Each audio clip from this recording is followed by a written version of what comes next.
Friends, Maharashtra में बिछी है चुनावों की बिसात। किसके मुद्दे दिलाएंगे शहद, किसको और किसके दिलाएंगे मात। तो दोस्तों, आज हमारा वीडियो है वो इसी पर डिपेंड करेगा। दोस्तों, महाराष्ट्र का जो चुनाव है वो सबसे ज्यादा गरमाई लिए होता है पूरे देश के लिए। पूरे देश में जब भी यहां पे वोट होता है या चुनावी रण होता है तो वोट जिहाद के मुकाबले वोट धर्म युद्ध बन जाता है और कभी ये लव जिहाद भी बन जाता है। दोस्तों, इस इलेक्शन की बात कुछ ऐसी हटकर है, कुछ ऐसे मुद्दे हैं, कौन जीतेगा कौन हारेगा उसकी करेंगे आज बात। दोस्तों, क्या मुद्दे हैं महाराष्ट्र असेंबली इलेक्शन 2024 के, वो आज हम अभी जानेंगे। दोस्तों, महाराष्ट्र विधानसभा चुनाव में बीजेपी पूरी तरह खुलकर हिंदुत्व के कार्ड को काम में ले रही है। चुनाव में अब वोट जिहाद के जवाब में वोट धर्म युद्ध का नारा आ चुका है। यह नारा देने वाला कोई और नहीं है बल्कि वहां के रणनीतिकार देवेंद्र फडणवीस हैं। उन्होंने चुनाव से पहले लोकसभा चुनाव के वोटिंग का जो कार्ड खुला था, पैटर्न को दिखाते हुए वोट जिहाद की बात कही थी, जिसे बीजेपी नेताओं ने मुद्दा बनाया था। महाराष्ट्र विधानसभा चुनाव में वोट जिहाद के बाद धर्म युद्ध की एंट्री हो चुकी है। फडणवीस ने संभाजी नगर में धर्म युद्ध के लिए वोट की अपील की है। बंटोगे तो कटोगे के बाद हुई थी एक रहेंगे तो सेफ रहेंगी नारे का प्रवेश। महाराष्ट्र में 20 नवंबर को 288 सीटों के लिए पड़ेंगे वोट।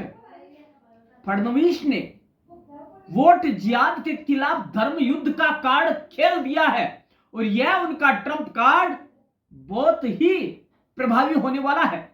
दोस्तों, महाराष्ट्र चुनाव में वोट जिहाद के बाद वोट धर्म युद्ध का नया चुनावी खेल शुरू हो चुका है।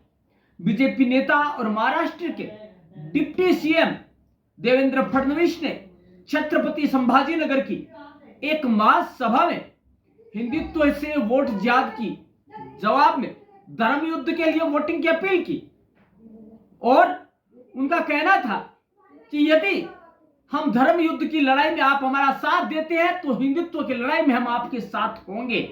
और एक सभा में वह जागो तो एक बार हिंदू जागो तो, वह जागो तो एक बार हिंदू जागो तो गीत भी गाते नजर आए थे। उनका यह कहना है कि हिंदुत्व में कटोगे तो बटोगे हो जाएगा और यदि हम एक रहेंगे तो सेफ रहेंगे। यह हिंदुत्व की उन्होंने नारा दिया जब यह चुनावी बिगुल बजा। हिंदू विरासत बचाने की अपील की। दोस्तों, कई मुद्दे हैं, उनमें से पहला तो है हिंदुत्व को बचाने की अपील करना। महाराष्ट्र के चुनाव में बीजेपी ने हिंदुत्व को धार देने की राजनीति पर फोकस किया है। योगी आदित्यनाथ ने बंटोगे तो कटोगे और पीएम मोदी के एक रहेंगे तो सेफ रहेंगे के नारे के बाद देवेंद्र फडणवीस ने धर्म युद्ध के लिए वोट का नारा दिया है।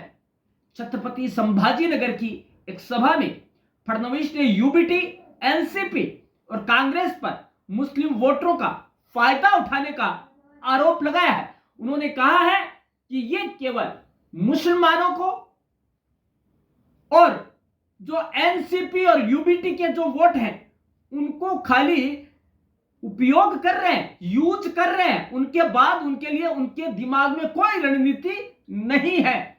दोस्तों, इसके साथ ही उन्होंने वोटरों से हिंदू नेताओं की विरासत को बनाए रखने और उनके राजनीतिक प्रभुत्व की रक्षा की अपील भी की है। चुनावी भाषण में दूल्हे का जिक्र अपने चुनावी रण में, चुनावी सभाओं में देवेंद्र फडणवीस ने अपने भाषण में लोकसभा चुनाव के दौरान दूल्हे के नतीजों का जिक्र वोट जिहाद के तौर पर किया है। दोस्तों, उन्होंने कहा कि बीजेपी को दूल्हे की 5 विधानसभाओं में 1,90,000 की बढ़त मिली थी, मगर मालेगांव सेंट्रल के 1.94 लाख वोटरों ने खेल को पलट दिया और बीजेपी सिर्फ 4,000 वोटों से हार गए। फडणवीस ने दावा किया कि महायुति सरकार ने महाराष्ट्र की विरासत की रक्षा की है। उन्होंने कहा कि महायुति के फैसले के कारण कोई अब छत्रपति संभाजीनगर का नाम औरंगाबाद दोबारा नहीं रख पाएगा, क्योंकि इसमें हिंदुत्व का प्रभाव है। वोट जिहाद का जवाब है वोट धर्म युद्ध।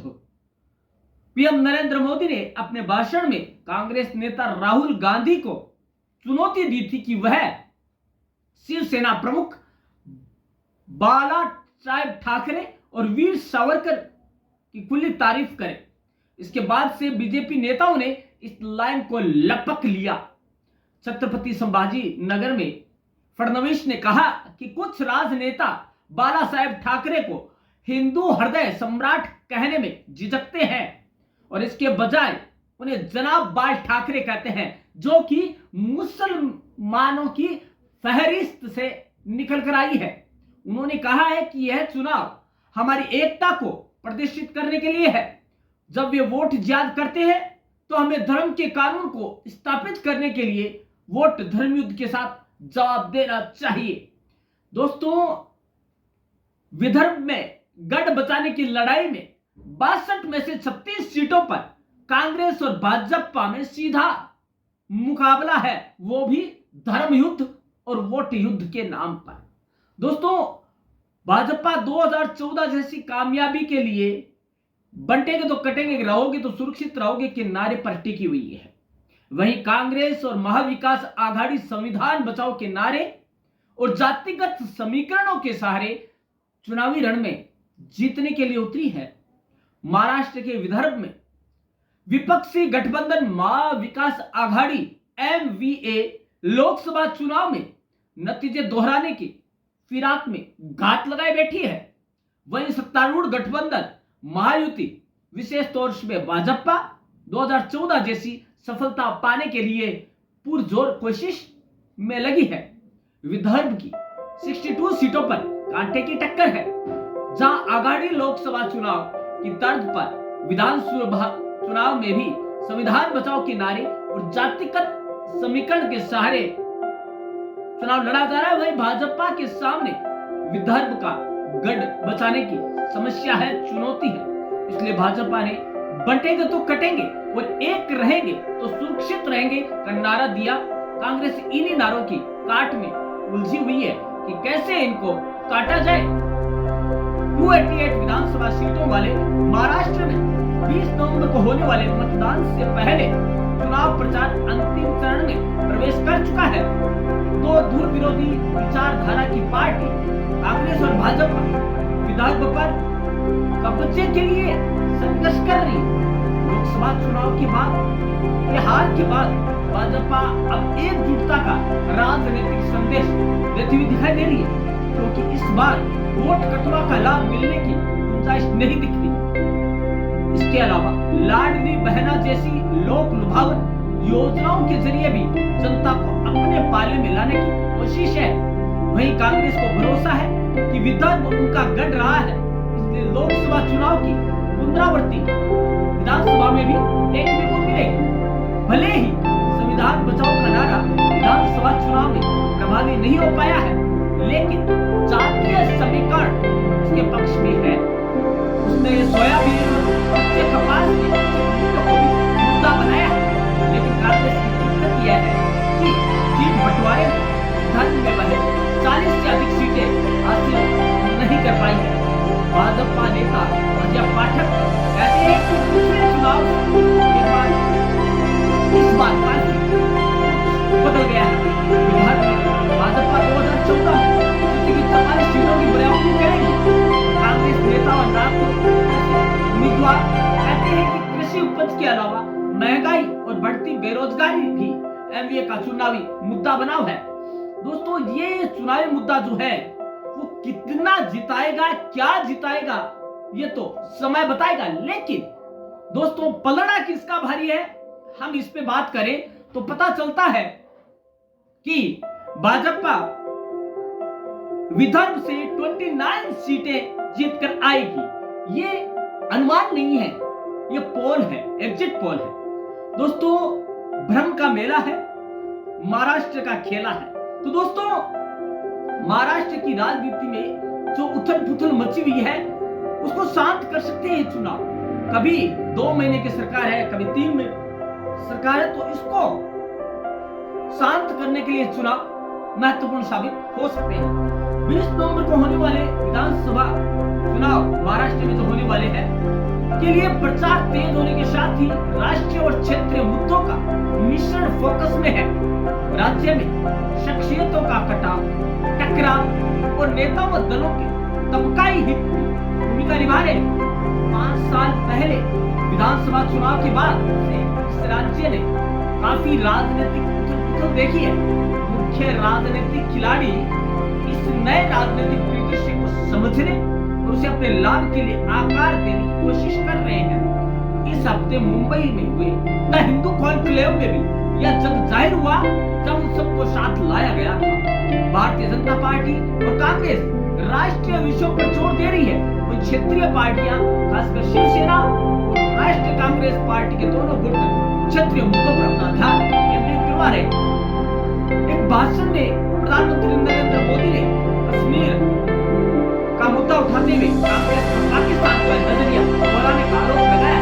उन्होंने कहा कि जिसने अपनी वर्तमान राजनीति के मुद्दे के रूप में राष्ट्रवादी जातीय जनगणना की मांग की है, जातीय विभाजन पैदा कर रही है। सत्तारूढ़ महायुति और विपक्षी महाविकास अघाड़ी एनडीए के बीच प्रतिस्पर्धी लोक कल्याण भी अपनी भूमिका निभा रहा है। शिवसेना नेता उद्धव ठाकरे ने आरोप लगाया है कि विकास योजना और निजी निवेश के मामले में राज्य के हितों को भाजपा स्पष्ट रूप से नुकसान की ओर ले जा रही है। सन 2024 में एमवीओ को मिला लाभ मुख्यतः जाति आधारित आरक्षण और संविधान बचाने जैसे राष्ट्रीय नैरेटिव पर आधारित था। विधानसभा चुनाव में 288 सीटों पर मुकाबला तय है और भाजपा नीत मायूति को राष्ट्रीय नैरेटिव और जमीनी प्रचार अभियान संगठित करने की क्षमता का लाभ हासिल होने वाला है। जातीय समीकरण भी अलग ढंग से सामने आ सकते हैं। एमवीए को मराठों के दबदबे वाले मंच के रूप में देखा जाता है, जबकि भाजपा के पास समुदायों के व्यापक गठबंधन को जगह देने की गुंजाइश है। सभी पार्टियां साहू महाराज, ज्योतिबा फुले और बाबा साहब अंबेडकर का नाम जप रही है, लेकिन अपने अंदाज में एक खास शक्ल देखते हैं। भाजपा का प्रचार अभियान मराठे दबदबे को महीन ढंग से चुनौती देकर और हिंदू एकता का खुला उद्घोष करके जातीय न्याय की बात करता है। पार्टी उत्तर प्रदेश के मुख्यमंत्री योगी आदित्यनाथ को स्टार प्रचारक के रूप में मैदान में उतार चुकी है, जबकि उसके सहयोगी अजित पवार ने एक मार्गदर्शक सिद्धांत के रूप में धर्मनिरपेक्षता के प्रति वफादारी का ऐलान भी कर दिया है। क्षेत्रवाद का आह्वान दोधारी तलवार है, क्योंकि महाराष्ट्र कई राज्यों से आए प्रवासी आबादी का घर है। बदलती जनसांख्यिकी आगामी दशकों में महाराष्ट्र की राजनीति को नया आकार देगी और महंगाई के रूप में सर उठाकर बोलेगी। राज्य की राजनीति और राजनीति दो विपक्षी गठबंधनों की 6 प्रमुख पार्टियों में बटी हुई है। इसके अलावा सभी पार्टियों के बहुत से बागी उम्मीदवार दौड़ में शामिल है। मौजूदा चुनावी अभियान भ्रम और विरोधाभासों का खेल है, प्रतिबिंब है। नतीजों से यह शांत होनी शुरू हो चुकी है और होगी भी। अब बात आती है कि वो कौन से मुद्दे होंगे जो सबसे अहम होंगे, जो कि किसके मुद्दे किसको शहर दिलाएंगे, किसको मुद्दे माफ दिलाएंगे, ये देखने की होगी बात।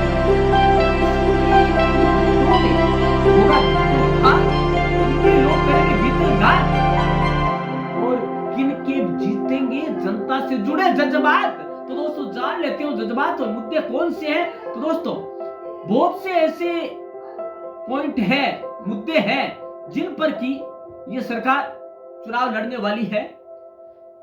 पहला तो है महाराष्ट्र के उद्योग धंधों को गुजरात ले जाने का आरोप, ठीक है। और उससे पहला है कि एक मूर्ति चोरी के पीछे पूरा पूरा मुद्दा खेला गया। उसमें कहा गया कि मूर्ति जो थी, शिवसेना ने कहा कि जो वहां के सम्राट थे, राजा थे, उनकी मूर्ति को उन्होंने गद्दार कहते हुए बोला तोड़ दिया, और ये गलत तरीके से पेश किया गया मुद्दा है। दोस्तों, इसके अलावा महाराष्ट्र के उद्योग धंधों को गुजरात ले जाने का आरोप लगाया गया बीजेपी पर। महाराष्ट्र के उद्योग धंधे को गुजरात ले जाने की बहस 2022 में ही तब शुरू हुई थी जब वहां पर पुणे के तालेगांव में लगने वाले 1.54 लाख करोड़ की वेदांता फॉक्सकॉन सेमीकंडक्टर यूनिट को गुजरात के अहमदाबाद शिफ्ट कर दिया गया था। इसके बाद विपक्षी महाविकास आघाड़ी गठबंधन के सभी नेता महायुति सरकार पर हमलावर हो गए थे। सत्ता पक्ष महायुति के कई नेताओं ने अब इस मुद्दों को संभालने की कोशिश तो की थी, लेकिन आज भी यह मुद्दा राज्य की राजनीति में सुलगता हुआ नजर आ रहा है। इसके अलावा कांग्रेस के प्रदेश अध्यक्ष नाना पटोले ये बात कहते आए हैं कि मुंबई की डायमंड इंडस्ट्री को भी धीरे धीरे गुजरात के सूरत ले जाया जा रहा है। महाविकास आघाड़ी आरोप लगाती रही है कि भाजपा के दो प्रमुख नेता मोदी और अमित शाह देश की राजधानी, आर्थिक राजधानी मुंबई से बदल अहमदाबाद करना चाहते हैं। यह भी लावा अंदर ही अंदर सुलगता जा रहा है महाराष्ट्र की राजनीति।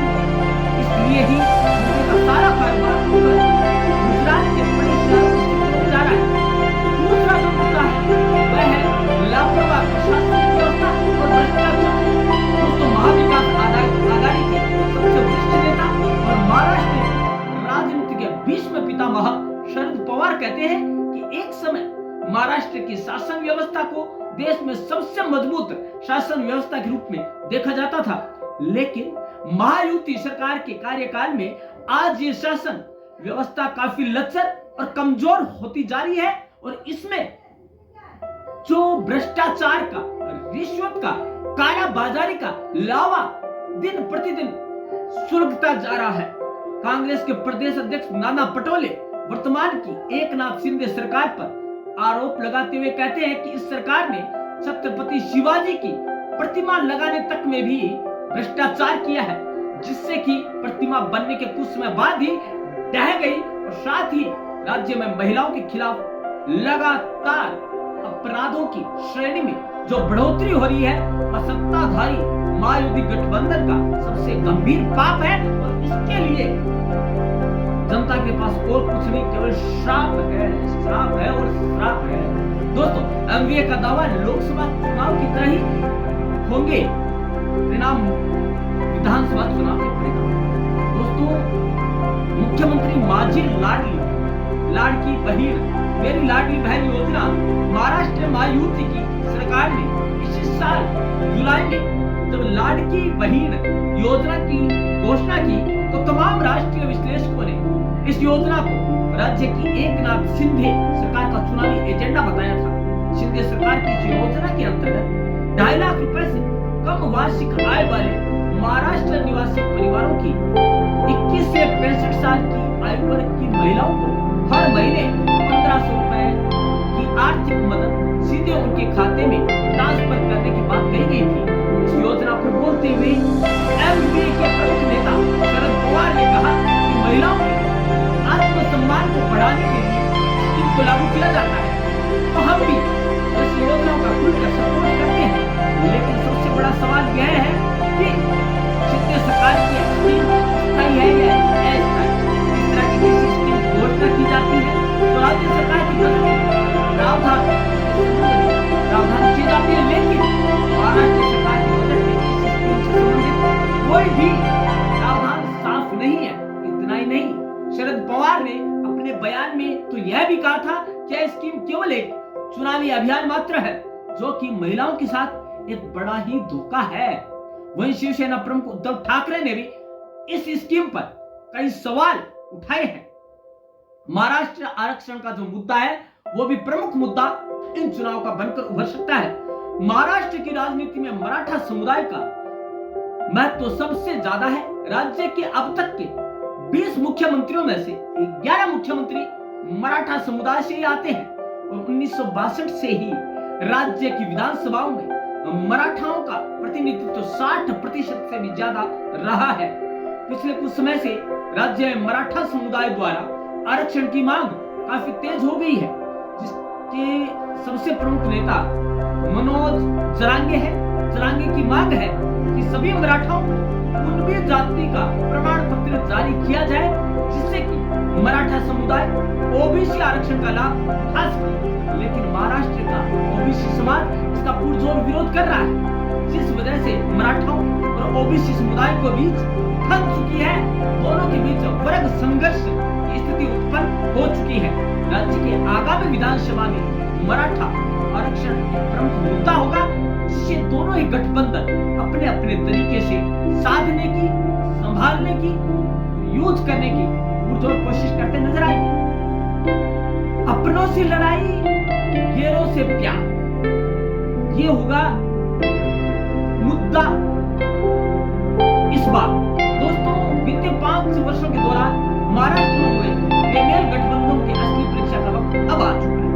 दोस्तों, राज्य के चुनाव में पहली बार विधानसभा चुनाव में शरद पवार, उद्धव ठाकरे और कांग्रेस एक साथ मिलकर लड़ने जा रहे हैं। दूसरी तरफ बीजेपी के एकनाथ शिंदे और अजित पवार है। इसी में दोनों की तरफ काफी गालमेल हो चुका है। दोस्तों, बात ये आती है दोनों ही गठबंधन में पूरा दम लगा कम बचे हैं, लेकिन सबने अपना अपना घोषणा पत्र जारी कर दिया है, जिसमें जो कांग्रेस है वो दिया है। उन्होंने कहा है कि महाराष्ट्र में कानून व्यवस्था ध्वस्त हो चुकी है।